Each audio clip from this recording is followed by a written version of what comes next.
Durante un día entero de otoño oscuro, sombrío, silencioso, en que las nubes se cernían pesadas y opresoras en los cielos, solo había cruzado a caballo una extensión singularmente monótona de campiña. Al final me encontré, cuando las sombras de la noche se extendían, a la vista de la melancólica casa de Usher. No sé cómo sucedió, pero a la primera ojeada sobre el edificio, una sensación de insufrible tristeza penetró en mi espíritu. Digo insufrible, pues aquel sentimiento no estaba mitigado por esa emoción semiagradable, por ser poética, con que acoge en general el ánimo hasta la severidad de las naturales imágenes de la desolación o del terror. Contemplaba yo la escena, ante mí la simple casa, el simple paisaje característico de la posesión, los helados muros, las ventanas parecidas a ojos vacíos, algunos juncos alineados y unos cuantos troncos blancos y enfermizos con una completa depresión de alma que no puede compararse apropiadamente entre las sensaciones terrestres, más que con ese ensueño posterior del opiómano, con esa amargura vuelta a la vida diaria, a la atroz caída del velo. Era una sensación glacial, un abatimiento, una náusea en el corazón, una irremediable tristeza del pensamiento que ningún estímulo de la imaginación podía impulsar a lo sublime. ¿Qué era aquello? Me detuve a pensarlo. ¿Qué era aquello que me desalentaba al contemplar la casa de Usher? Era un misterio de todo punto insoluble. No podía luchar contra las sombrías visiones que se amontonaban sobre mí mientras reflexionaba sobre ello.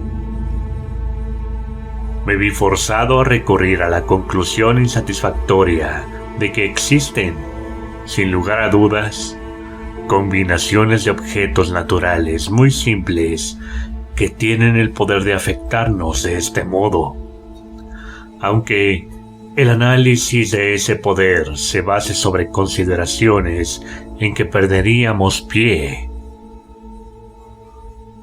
Era posible, pensé, que una simple diferencia en la disposición de los detalles de la decoración, de los pormenores del cuadro, fuera suficiente para modificar, para aniquilar quizá, esa capacidad de impresión dolorosa. Obrando conforme estanque que se extendía con un brillo tranquilo ante la casa, y miré con fijeza hacia abajo, pero con un estremecimiento más aterrador aún que antes. Las imágenes recompuestas e invertidas de los juncos grisáceos, de los lívidos troncos y de las ventanas parecidas a ojos vacíos. Sin embargo, en aquella mansión lóbrega me proponía residir unas semanas. Su propietario, Roderick Usher, fue uno de mis más joviales compañeros de infancia, pero habían transcurrido muchos años desde nuestro último encuentro. Una carta, empero, me había llegado recientemente a una alejada parte de la comarca. Una carta de él, cuyo carácter de vehemente apremio no admitía otra respuesta que mi presencia. La letra mostraba una evidente agitación nerviosa El autor de la carta me hablaba de una dolencia física aguda, de un trastorno mental que le oprimía y de un ardiente deseo de verme, como a su mejor y en realidad su único amigo, pensando hallar en el gozo de mi compañía algún alivio a su mal. Era la manera como decía todas estas cosas y muchas más, la forma suplicante de abrirme su pecho, lo que no me permitiría vacilación. Por tanto, obedecí desde luego. Lo consideraba yo, pese a todo, como un requerimiento muy extraño. Aunque los niños hubiéramos sido camaradas íntimos, bien visto sabía yo muy poco de mi amigo. Su reserva fue siempre excesiva y habitual. Sabía, no obstante, que pertenecía a una familia muy antañona que se había distinguido desde tiempo inmemorial por una peculiar sensibilidad de temperamento, desplegada a través de los siglos en muchas obras de arte elevado y que se manifestaba desde antiguo en actos repetidos de una generosa, aunque recatada caridad. Así como por una apasionada devoción a las dificultades, quizá más bien que a las bellezas ortodoxas y sin embargo reconocibles de la ciencia musical. Tuve también noticia notable que del tronco de la estirpe de los Usher, por gloriosamente antiguo que fuera, no había brotado nunca en ninguna época rama duradera. En otras palabras, la familia entera se había perpetuado siempre en línea directa, salvo muy insignificantes y pasajeras excepciones. Semejante deficiencia, pensé, mientras revisaba en mi imaginación la perfecta concordancia de aquellas aserciones con el carácter proverbial de la raza, y mientras reflexionaba en la posible influencia que una de ellas podía haber ejercido en una larga serie de siglos sobre la otra. ¿Era acaso aquella ausencia de rama colateral y de consiguiente transmisión directa de padre a hijo del patrimonio del nombre lo que había, a la larga, identificado también a los dos, uniendo el título originario de la posesión a la arcaica y equívoca denominación de Casa de Usher, denominación empleada por los lugareños y que parecía juntar en su espíritu la familia y la casa solariega? Ya he dicho que el único efecto de mi experiencia, un tanto pueril, fue hacer más profunda aquella primera impresión.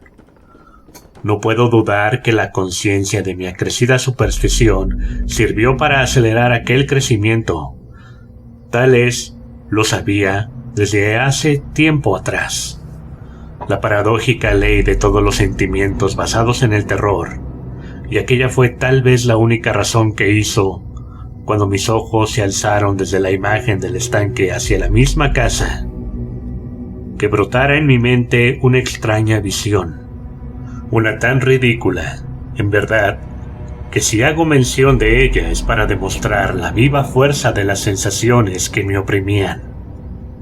Mi imaginación había trabajado tanto que creía realmente que en torno a la casa y la posesión enteras flotaba una atmósfera peculiar, así como en las cercanías más inmediatas, una que no tenía afinidad con el aire del cielo, sino que emanaba de los enfermizos árboles, de los muros grisáceos y del estanque, silencioso, un vapor pestilente y místico opaco, pesado, apenas discernible, de tono plomizo. Sacudí de mi espíritu lo que no podía ser más que un sueño, y examiné más minuciosamente el aspecto real del edificio. Su principal característica parecía ser la de una excesiva antigüedad. La decoloración ocasionada por los siglos era grande. Menudos hongos se esparcían por toda la fachada, tapizándola con la fina trama de un tejido, desde los tejados. Por cierto, que todo aquello no implicaba ningún deterioro extraordinario. No se había desprendido ningún trozo de la mampostería y parecía existir una violenta contradicción entre aquella todavía perfecta adaptación de las partes y el estado especial de las piedras desmenuzadas. Aquello me recordaba mucho la espaciosa integridad de esas viejas maderas labradas que se han dejado pudrir durante largos años en alguna olvidada cueva, sin contacto con el soplo del aire exterior. Aparte de este indicio de ruina extensiva, el edificio no presentaba el menor síntoma de inestabilidad. ¿Acaso la mirada de un observador minucioso hubiera descubierto una grieta apenas perceptible que, extendiéndose desde el tejado, se abría paso bajando en zigzag por el muro e iba a perderse en las tétricas aguas del estanque? Observando estas cosas, seguí a caballo un corto terraplén hacia la casa. Un lacayo que esperaba tomó mi caballo y entré por el arco gótico del vestíbulo. Un criado de furtivo andar me condujo desde ahí, en silencio, a través de muchos corredores oscuros e intrincados hacia el estudio de su amo. Muchas de las cosas que encontré en mi camino contribuyeron, no sé por qué, a exaltar esas vagas sensaciones de que he hablado antes. Los objetos que me rodeaban eran cosas muy conocidas para mí, a las que estaba acostumbrado desde mi infancia, y aunque no vacilara en reconocerlas como familiares, me sorprendió lo insólito que eran las visiones que aquellas imágenes ordinarias despertaban en mí. En una de las escaleras me encontré al médico de la familia. Su semblante, pensé, mostraba una expresión mezcla de baja astucia y perplejidad. Me saludó con azoramiento y pasó. El criado abrió entonces una puerta y me condujo en presencia de su señor. La habitación en que me hallaba era muy amplia y alta. Las ventanas, largas, estrechas y ojivales, estaban a tanta distancia del negro piso de roble que eran en absoluto inaccesibles desde dentro. Débiles rayos de una luz roja se abrían paso a través de los cristales enrejados, dejando bastante en claro los principales objetos de alrededor. La mirada, empero, luchaba en vano por alcanzar los rincones lejanos de la estancia, o los entrantes del techo abovedado y con artesones. Oscuros tapices colgaban de las paredes. El mobiliario general era excesivo, incómodo, antiguo y deslúcido. Numerosos libros e instrumentos de música yacían esparcidos en tomo, pero no bastaban a dar vitalidad alguna a la escena. Sentía yo que respiraba una atmósfera penosa. Un aire de severa, profunda e irremisible melancolía se cernía y lo penetraba todo.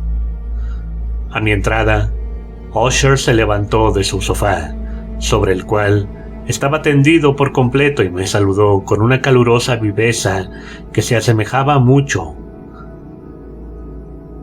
Tal vez fue mi primer pensamiento a una exagerada cordialidad, al obligado esfuerzo de un hombre de mundo aburrido.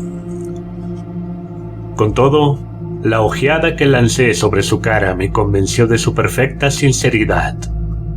Nos sentamos y durante unos momentos, mientras él callaba, le miré con un sentimiento.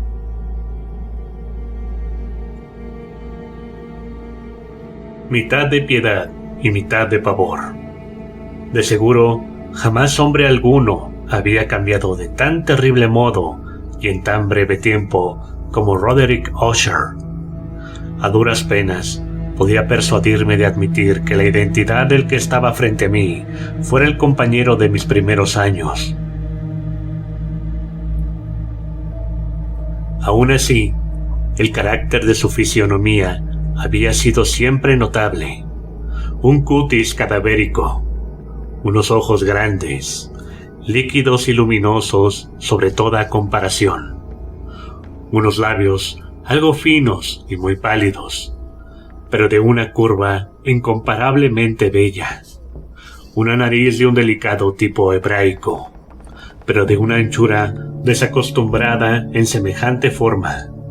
Una barbilla moldeada con finura, en la que la falta de prominencia revelaba una falta de energía. El cabello, que por su tenuidad suave parecía telaraña. Estos rasgos, unidos a un desarrollo frontal excesivo, componían en conjunto una fisionomía que no era fácil de olvidar. Y al presente, en la simple exageración del carácter predominante de aquellas facciones y en la expresión que mostraban, se notaba un cambio tal que dudaba yo del hombre a quien hablaba. La espectral palidez de la piel y el brillo ahora milagroso de los ojos me sobrecogían sobre toda ponderación y hasta me aterraban. Además, había él dejado crecer su sedoso cabello sin preocuparse, y como aquel tejido arácneo flotaba más que caía en torno a la cara, no podía yo, ni haciendo un esfuerzo, relacionar aquella expresión arabesca con idea alguna de simple humanidad. Me chocó primero cierta incoherencia, una contradicción en las maneras de mi amigo. Pronto descubrí que aquello procedía de una serie de pequeños y fútiles esfuerzos por vencer un azoramiento habitual, una excesiva agitación nerviosa. ¿Estaba yo preparado para algo de ese género? No solo por su carta, sino por los recuerdos de ciertos rasgos de su infancia y por las conclusiones deducidas de su peculiar conformación física y de su temperamento. Sus actos eran tan pronto vivos como insolentes. Su voz variaba rápidamente de una indecisión trémula a esa especie de concisión enérgica, a esa enunciación abrupta, pesada, lenta, hueca, a ese habla gutural, plumbea, muy bien modulada y equilibrada, que puede observarse en el borracho perdido o en el incorregible comedor de opio, durante los periodos de su más intensa excitación. Así pues, habló del objeto de mi visita, de su ardiente deseo de verme y de la alegría que esperaba de mí. Se extendió bastante rato sobre lo que pensaba acerca del carácter de su dolencia. Era, dijo, un mal constitucional de familia, para el cual desesperaba de encontrar un remedio. Una simple afección nerviosa, añadió acto seguido, que, sin duda, desaparecería pronto. Se manifestaba en una multitud de sensaciones extranaturales. Algunas, mientras me las detallaba, me interesaron y confundieron, aunque quizás los de una agudeza morbosa de los sentidos solo toleraba los alimentos más insípidos. Podía usar no más que prendas de cierto tejido. Los aromas de todas las flores le sofocaban. Una luz incluso débil atormentaba sus ojos. Exclusivamente algunos sonidos peculiares, los de los instrumentos de cuerda, no le inspiraban horror. Vi que era el esclavo forzado de una especie de terror anómalo. «Moriré», dijo. «Debo morir de esta lamentable locura. Así y no de otra manera. Debo morir. Temo los acontecimientos futuros, no en sí mismos, sino en sus consecuencias. Tiemblo al pensamiento de cualquier cosa, del más trivial incidente que pueden actuar sobre esta intolerable agitación de mi alma. Siento una verdadera aversión al peligro, excepto en su efecto absoluto, el terror. En tal estado de excitación, en tal estado lamentable, presiento que antes o después llegará un momento en que han de abandonarme a la vez la vida y la razón, en alguna lucha con el horrendo fantasma, con el miedo. Supe también a intervalos, por insinuaciones interrumpidas y ambiguas, otra particular de su estado mental. Estaba él encadenado por ciertas impresiones supersticiosas, relativas a la mansión donde habitaba, de la que no se había atrevido a salir desde hacía muchos años, concernientes a una influencia cuya supuesta fuerza expresaba en términos demasiado sombríos para ser repetidos aquí, una que algunas particularidades en la simple forma y materia de su casa solariega habían, a costa de un largo sufrimiento, decía él, logrado sobre su espíritu un efecto que lo físico de los muros y de las torres grises y del oscuro estanque en que todo se reflejaba, había al final creado sobre lo moral de su existencia.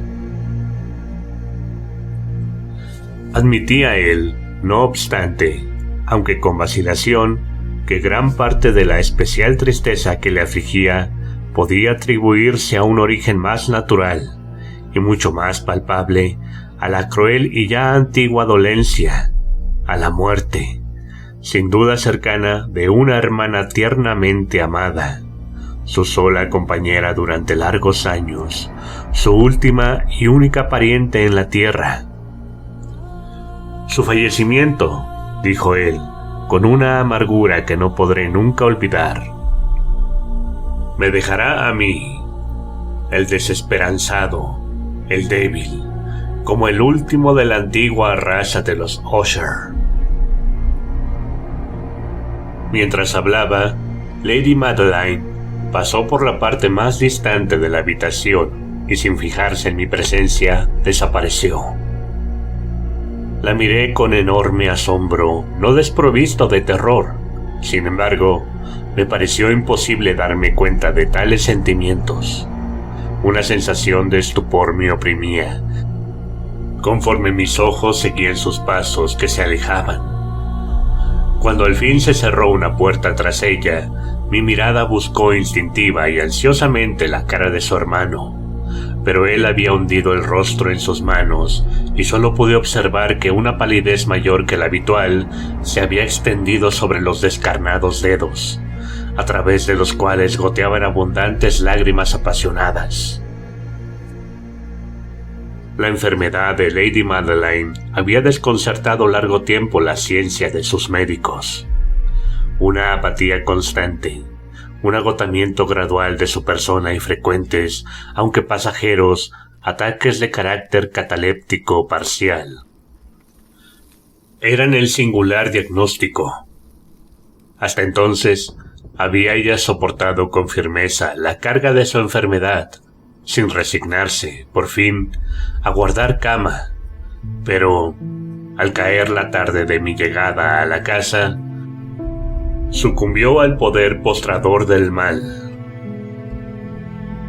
Supe que la mirada que yo le había dirigido sería, probablemente, la última, que no vería ya nunca más a aquella dama viva, al menos. En varios días consecutivos, no fue mencionado su nombre ni por Usher ni por mí. Durante ese periodo hice esfuerzos ardorosos para aliviar la melancolía de mi amigo. Pintamos y leímos juntos, o si no, escuchaba yo como un sueño sus fogosas improvisaciones en su elocuente guitarra. Y así, a medida que una intimidad cada vez más estrecha me admitía con mayor franqueza en las reconditeces de su alma, percibía yo más amargamente la inutilidad de todo esfuerzo para alegrar un espíritu cuya negrura, como una cualidad positiva que le fuera inherente, derramaba sobre todos los objetos del universo moral y físico una irradiación incesante de tristeza. Conservaré siempre el recuerdo de muchas horas solemnes que pasé solo con el dueño de la casa de Usher. A pesar de todo, intentaría en balde expresar el carácter exacto de los estudios o de las ocupaciones en que me complicaba o cuyo camino me mostraba. Una idealidad ardiente, elevada, enfermiza, arrojaba su luz sulfúrea por doquiera. Sus largas improvisaciones fúnebres resonarían para siempre en mis oídos. Entre otras cosas, recuerdo dolorosamente cierta singular perversión amplificada del aria impetuosa del último vals de Weber. En cuanto a las pinturas que incubaba su laboriosa fantasía,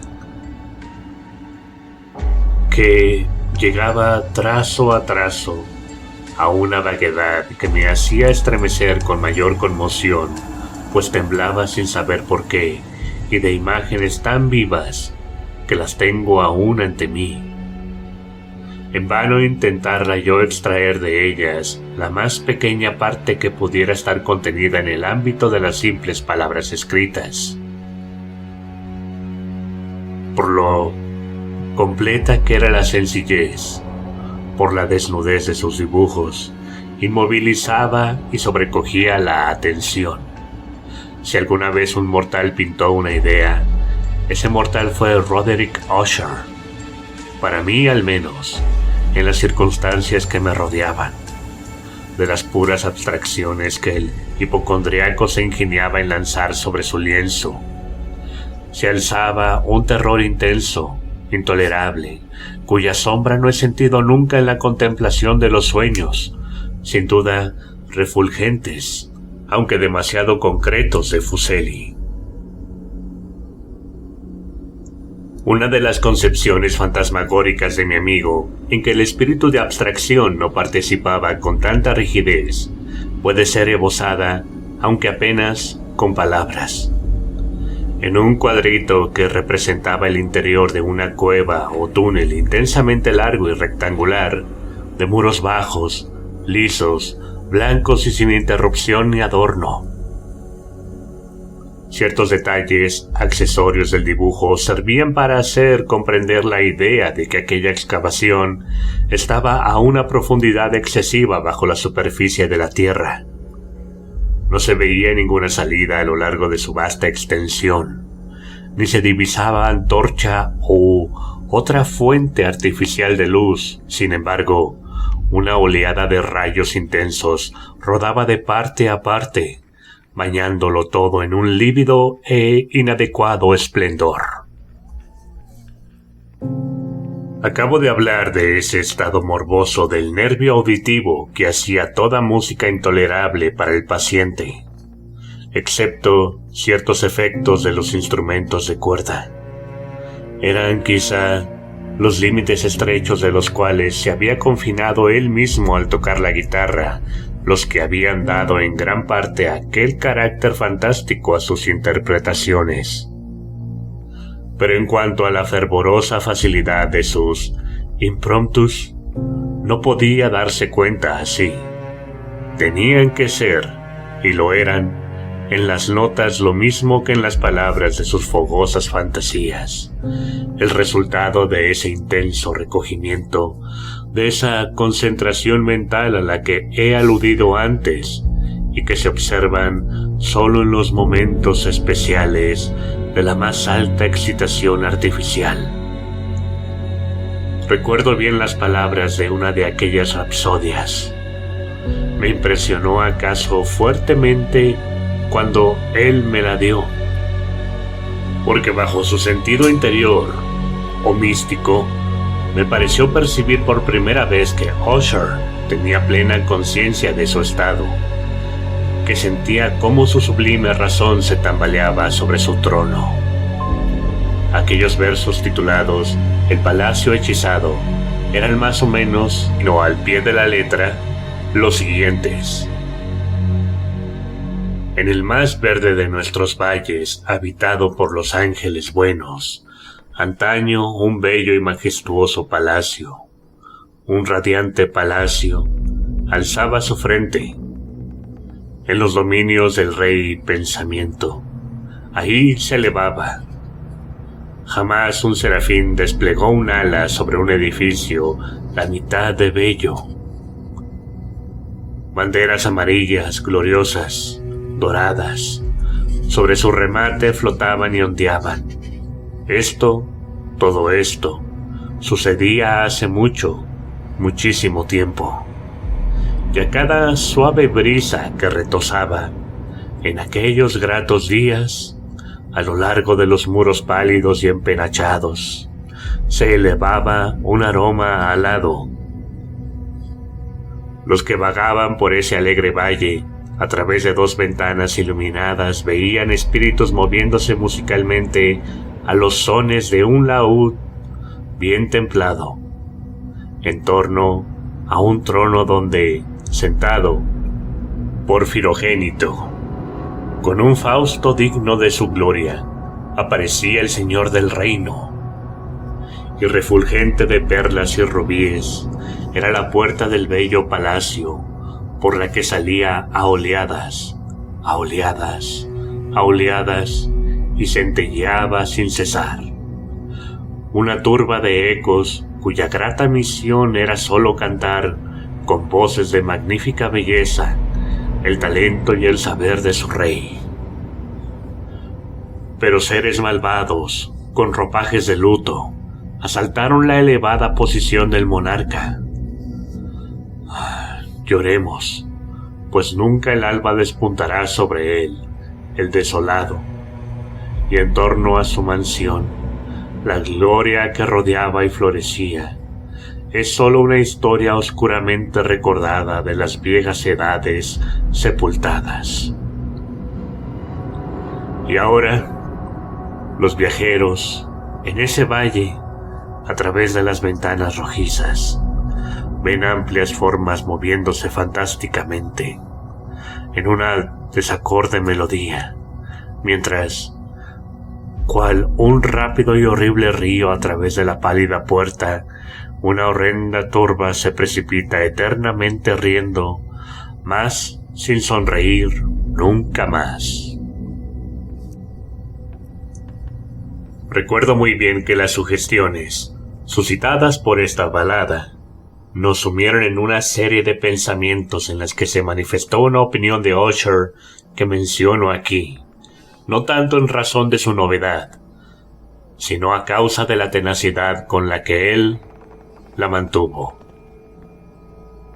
Esta opinión, en su forma general, era la sensibilidad de todos los seres vegetales, pero en su trastornada imaginación la idea había asumido un carácter más atrevido aún e invadía, bajo ciertas condiciones, el reino inorgánico. Me faltan palabras para expresar toda la extensión o el serio abandono de su convencimiento.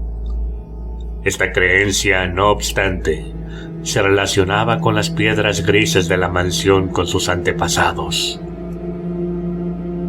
Aquí las condiciones de la sensibilidad estaban cumplidas, según él imaginaba, por el método de colocación de aquellas piedras, por su disposición, así como por los numerosos hongos que las cubrían y los árboles enfermizos que se alzaban alrededor, pero sobre todo, por la inmutabilidad de aquella disposición y por su desdoblamiento en las quietas aguas del estanque. La prueba de aquella sensibilidad estaba, decía él, en la gradual pero evidente condensación por encima de las aguas y alrededor de los muros, de una atmósfera que les era propia. El resultado se descubría, añadía, en aquella influencia muda, aunque muy importuna y terrible, que desde hacía siglos había moldeado los destinos de su familia y que le hacía a él tal como lo veía yo ahora, tal como era. Semejantes opiniones no necesitan comentarios y no los haré. Nuestros libros estaban, como puede suponerse, de estricto acuerdo con aquel carácter fantasmal. Estudiábamos minuciosamente obras como Berber et Chateau de Creuset, Belfegor de Maquiavelo, El cielo y el infierno de Swedenborg, El viaje subterráneo de Nicholas Klim de Holberg, La quiromancia de Robert Flaut, de Jean Didengin y de Delachambre, Viaje por el espacio azul de Tieck y La ciudad del sol de Campanella. Uno de sus volúmenes favoritos era una pequeña edición in octavo del Directorium Inquisitorium por el dominico Aymeric de Gironi. Había paisajes en Pomponius Mela acerca de los antiguos sátiros africanos o egipcios sobre los que Usher soñaba durante horas enteras. Su principal delicia, con todo, la encontraba en la lectura atenta de un raro y curioso libro gótico in quarto, Las Vigiliali Mortuorum Secundum Corum Ecclesiae Magnutiani. Pensaba, a mi pesar, en el extraño ritual de aquel libro y en su probable influencia sobre el hipocondríaco cuando una noche, habiéndome informado bruscamente de que Lady Madeline ya no existía, anunció su intención de conservar el cuerpo durante una quincena en una de las numerosas criptas situadas bajo los gruesos muros del edificio. La razón profana que daba sobre aquella singular manera de proceder era de esas que no me sentía yo con libertad para discutir. Como hermano, había adoptado aquella resolución en consideración al carácter insólito de la enfermedad de la difunta, a cierta curiosidad importuna e indiscreta por parte de los hombres de ciencia y a la alejada y expuesta situación del panteón familiar. Confieso que, cuando recordé el siniestro semblante del hombre con quien me había encontrado en la escalera el día de mi llegada a la casa, no sentí deseo de oponerme a lo que consideraba todo lo más como una precaución inocente, pero muy natural. A ruego de Usher, le ayudé personalmente en los preparativos de aquel entierro temporal. Pusimos el cuerpo en el féretro, y entre los dos lo transportamos a su lugar de reposo, la cripta en la que lo dejamos. Era pequeña, húmeda y no dejaba penetrar la luz.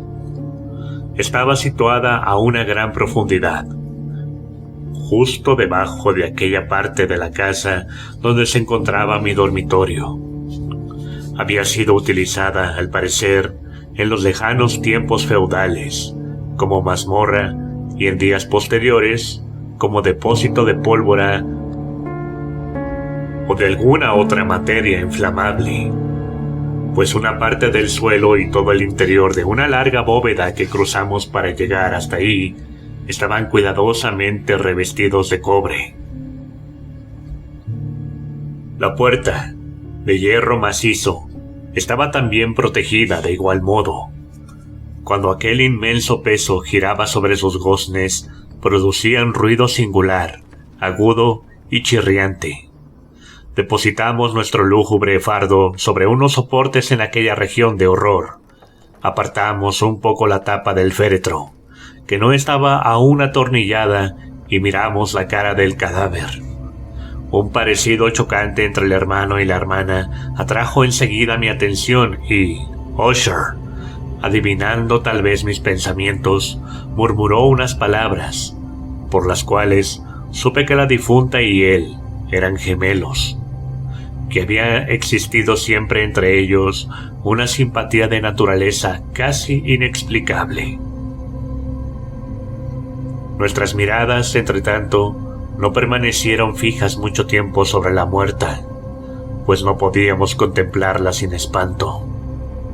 El mal que había llevado a la tumba a Lady Madeline en la plenitud de su juventud había dejado, como suele suceder en las enfermedades de carácter estrictamente cataléptico, la burla de una débil coloración sobre el seno y el rostro, y, en los labios, esa sonrisa equívoca y morosa que es tan terrible en la muerte. Volvimos a colocar y atornillar la tapa, y después de haber asegurado la puerta de hierro, emprendimos de nuevo nuestro camino hacia las habitaciones superiores de la casa, que no eran menos tristes. Y entonces, después de un lapso de varios días de amarga pena, tuvo lugar un cambio visible en los síntomas de la enfermedad mental de mi amigo. Sus maneras corrientes desaparecieron. Sus ocupaciones ordinarias eran descuidadas u olvidadas. Vagaba de estancia en estancia con un paso precipitado, desigual y sin objeto. La palidez de su fisionomía había adquirido, si es posible, un color más lívido, pero la luminosidad de sus ojos había desaparecido por completo. No oía ya aquel tono de voz áspero que tenía antes, y un temblor que, se hubiera dicho, causado por un terror sumo, caracterizaba de ordinario su habla. Me ocurría a veces, en realidad, pensar que su mente, agitada sin tregua, estaba torturada por algún secreto opresor, cuya divulgación no tenía el valor para efectuar. Otras veces me veía yo obligado a pensar, en suma, que se trataba de rarezas inexplicables de la demencia, pues le veía mirando al vacío durante largas horas en una actitud de profunda atención, como si escuchara un ruido imaginario. No es de extrañar que su estado me aterrara, que incluso sufriese yo su contagio. Sentía deslizarse dentro de mí, en una gradación lenta pero segura, la violenta influencia de sus fantásticas supersticiones. Fue en especial una noche, la 7ª o la 8ª, desde que depositamos a Lady Madeline en la mazmorra, antes de retirarnos a nuestros lechos, cuando experimenté toda la potencia de tales sensaciones. El sueño no quería acercarse a mi lecho. Mientras pasaban y pasaban las horas, intenté buscar un motivo al nerviosismo que me dominaba. Me esforcé por persuadirme de que lo que sentía era debido, en parte al menos, a la influencia trastornadora del mobiliario opresor de la habitación, a los sombríos tapices desgarrados que, atormentados por las ráfagas de una tormenta que se iniciaba, vacilaban de un lado a otro sobre los muros y crujían penosamente en torno a los adornos del lecho. Pero mis esfuerzos fueron inútiles. Un irreprimible temblor invadió poco a poco mi ánimo y, a la larga, una verdadera pesadilla vino a apoderarse por completo de mi corazón. Respiré con violencia. Hice un esfuerzo. Logré sacudirla e incorporarme sobre las almohadas y clavando una ardiente mirada en la densa oscuridad de la habitación. Presté oído a ciertos ruidos vagos, apagados e indefinidos, que llegaban hasta mí a través de las pausas de la tormenta. Dominado por una inmensa sensación de horror, inexplicable e insufrible, me vestí deprisa, pues sentía que no iba a serme posible dormir en toda la noche, y procuré, andando a grandes pasos por la habitación, salir del estado lamentable en que estaba sumido. Apenas había dado así unas vueltas, cuando un paso ligero por una escalera cercana atrajo mi atención. Reconocí muy pronto que era el paso de Usher. Un instante después, llamó suavemente en mi puerta y entró, llevando una lámpara. Su cara era, como de costumbre, de una palidez cadavérica, pero había además en sus ojos una especie de loca hilaridad y, en todo su porte, una histeria evidentemente contenida. Su aspecto me aterró, pero todo era preferible a la soledad que había yo soportado tanto tiempo, por lo que acogí su presencia como un alivio. ¿Y usted no ha visto esto?, dijo él bruscamente, después de permanecer algunos momentos en silencio mirándome.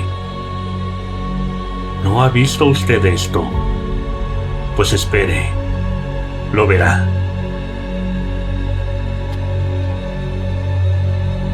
Mientras hablaba así, y habiendo resguardado cuidadosamente su lámpara, se precipitó a una de las ventanas y la abrió de par en par a la tormenta.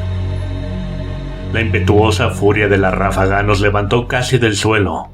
Era, en verdad, una noche tempestuosa, pero espantosamente bella, de una rareza singular en su terror y en su belleza. Un remolino había concentrado su fuerza en nuestra proximidad, pues había cambios frecuentes y violentos en la dirección del viento, y la excesiva densidad de las nubes no nos impedía apreciar la viva velocidad con la cual acudían unas contra otras desde todos los puntos, en vez de perderse a distancia. Digo que su excesiva densidad no nos impedía percibir aquello, y aún así no divisábamos ni la luna ni las estrellas, ni relámpago alguno proyectaba su resplandor. Pero las superficies inferiores de aquellas vastas masas de agitado vapor, lo mismo que todos los objetos terrestres alrededor nuestro, reflejaban la claridad sobrenatural de una emanación gaseosa que se cernía sobre la casa y la envolvía en una mortaja luminosa y visible. «No debe usted contemplar esto», dije, temblando, a Usher, y le llevé con suave violencia desde la ventana a una silla. Esas apariciones que le trastornan son fenómenos eléctricos, nada raros, o puede que tengan su horrible origen en los fétidos miasmas del estanque. Cerremos esta ventana. El aire es helado y peligroso para su organismo. Aquí tiene usted una de sus novelas favoritas. Leeré y usted escuchará. Y así pasaremos esta terrible noche juntos. El antiguo volumen que había yo tomado era Mad Trist, de Sir Launcelot Canning, pero lo había llamado el libro favorito de Usher por triste chanza, pues, en verdad, con su tosca y pobre prolijidad, poco atractivo podía ofrecer para la elevada y espiritual idealidad de mi amigo. Era, sin embargo, el único libro que tenía inmediatamente a mano, y me entregué a la vaga esperanza de que la excitación que agitaba al hipocondriaco podría hallar alivio hasta en la exageración de las locuras que iba yo a leerle. A juzgar por el gesto de predominante y ardiente interés con que escuchaba o aparentaba escuchar las frases de la narración, hubiese podido congratularme del éxito de mi propósito. Había llegado a esa parte tan conocida de la historia en que Ethelredo, el héroe del Trist, habiendo intentado en vano penetrar pacíficamente en la morada del ermitaño, se decide a entrar por la fuerza. Aquí, como se recordará, dice lo siguiente la narración. Y Ethelredo, que era por naturaleza de valeroso corazón y ahora sentíase, además, muy fuerte, gracias a la potencia del vino que había bebido, no esperó más tiempo para hablar con el ermitaño, quien tenía de veras el ánimo propenso a la obstinación y a la malicia, pero, sintiendo la lluvia sobre sus hombros y temiendo el desencadenamiento de la tempestad, levantó su maza y con unos golpes abrió pronto un camino a través de las tablas de la puerta, a su mano enguantada de hierro, y entonces, tirando con ella vigorosamente hacia sí, hizo crujir, hundirse y saltar todo en pedazos, de tal modo que el ruido de la madera seca, y sonando a hueco, repercutió de una parte a otra de la selva. Al final de esta frase me estremecí e hice una pausa, pues me había parecido que de una parte muy alejada de la mansión llegaba confuso a mis oídos un ruido que, si hubiera dicho, causa de su exacta semejanza de tono, el eco de aquel ruido real de crujido y de arrancamiento descrito con tanto detalle por Sir Launcelot.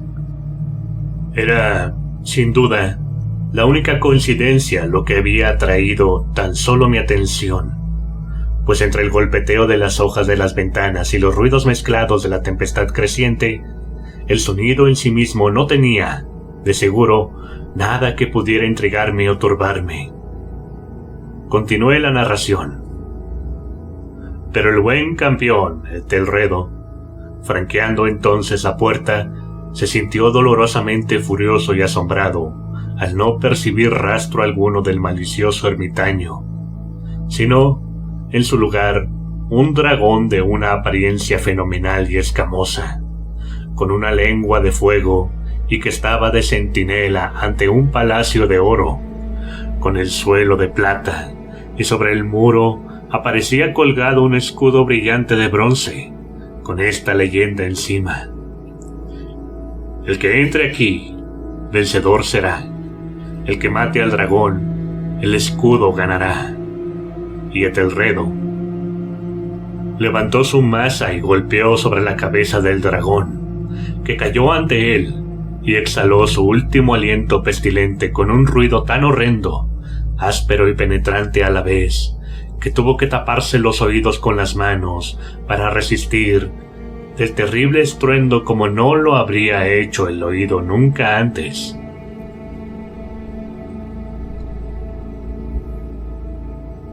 Aquí hice de súbito una nueva pausa, y ahora con una sensación de violento asombro, pues no cabía duda de que había yo oído esta vez un ruido débil y lejano, pero áspero, prolongado, singularmente agudo y chirriante, la contrapartida exacta del grito sobrenatural del dragón descrito por el novelista, y tal cual mi imaginación se lo había ya figurado.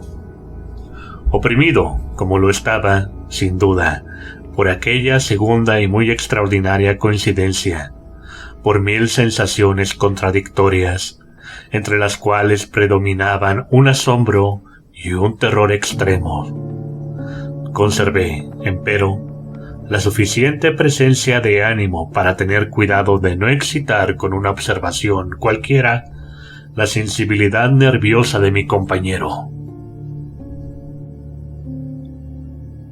No estaba seguro en absoluto de que él hubiera notado los ruidos en cuestión. Siquiera, a no dudar, una extraña alteración se había manifestado desde hacía unos minutos en su actitud. De su posición primera enfrente de mí, había él hecho girar gradualmente su silla de modo a encontrarse sentado con la cara vuelta hacia la puerta de la habitación.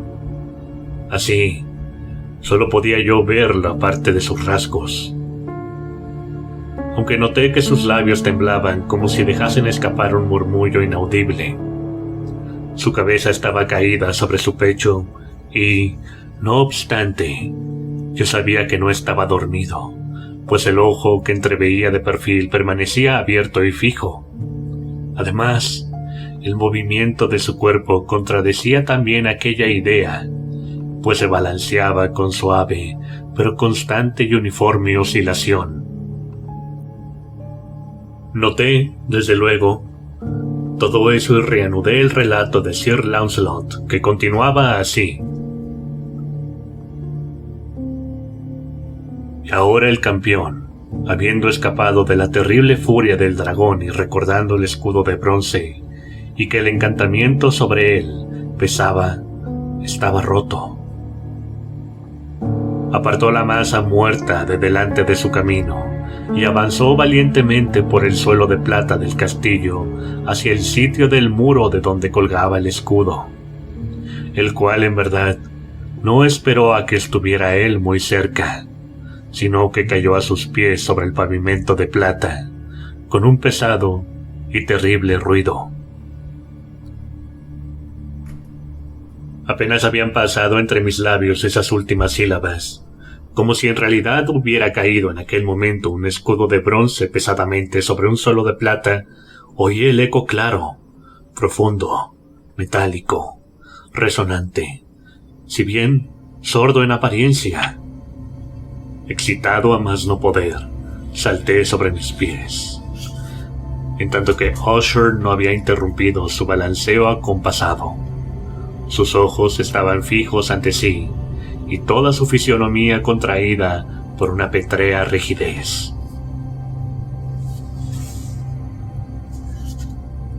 Pero cuando puse la mano sobre su hombro, un fuerte estremecimiento recorrió todo su ser.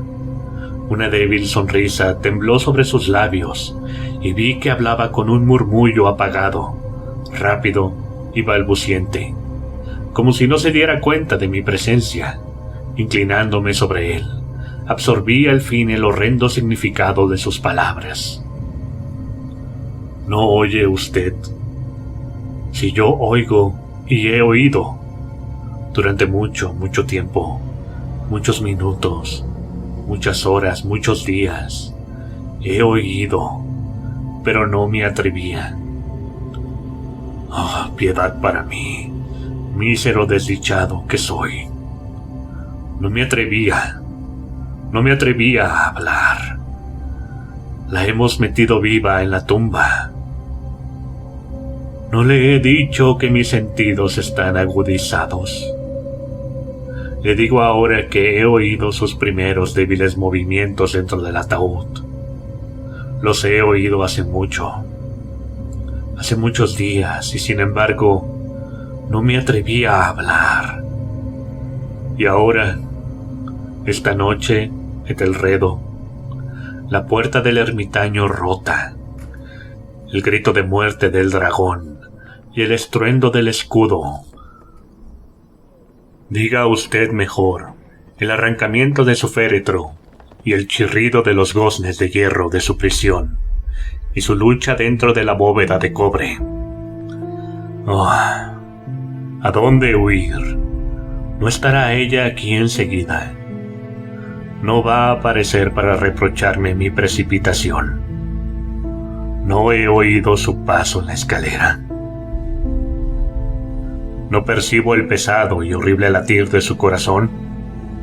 Insensato. Insensato. Le digo a usted que ella está ahora detrás de la puerta. En el mismísimo instante, como si la energía sobrehumana de sus palabras hubiese adquirido la potencia de un hechizo, las grandes y antiguas hojas que él señalaba entreabrieron pausadamente sus pesadas mandíbulas de ébano. Era aquello obra de una furiosa ráfaga, pero en el marco de aquella puerta estaba entonces la alta y amortajada figura de Lady Madeline de Usher. Había sangre sobre su blanco ropaje, y toda su demacrada persona mostraba las señales evidentes de una enconada lucha. Durante un momento permaneció trémula y vacilante sobre el umbral. Luego, con un grito apagado y quejumbroso, cayó a plomo hacia adelante sobre su hermano, y su violenta y ahora definitiva agonía le arrasó al suelo ya cadáver y víctima de sus terrores anticipados. Huí de aquella habitación y de aquella mansión horrorizado. La tempestad se desencadenaba aún en toda su furia cuando franqueé la vieja calzada. De pronto, una luz intensa se proyectó sobre el camino, y me volví para ver de dónde podía brotar claridad tan singular, pues solo tenía a mi espalda la vasta mansión y sus sombras. La irradiación provenía de la luna llena, que se ponía entre un rojo de sangre y ahora brillaba con viveza a través de aquella grieta apenas visible, que, como ya he dicho al principio, se extendía zigzagueando desde el tejado del edificio hasta la base. Mientras la examinaba, aquella grieta se ensanchó con rapidez. Hubo de nuevo una impetuosa ráfaga, un remolino. El disco entero del satélite estalló de repente. Ante mi vista, mi cerebro se alteró cuando vi los pesados muros desplomarse. Partidos en dos, resonó un largo y tumultuoso estruendo, como la voz de 1000 cataratas, y el estanque profundo y fétido, situado a mis pies, se cerró tétrica y silenciosamente sobre los restos de la casa de Usher.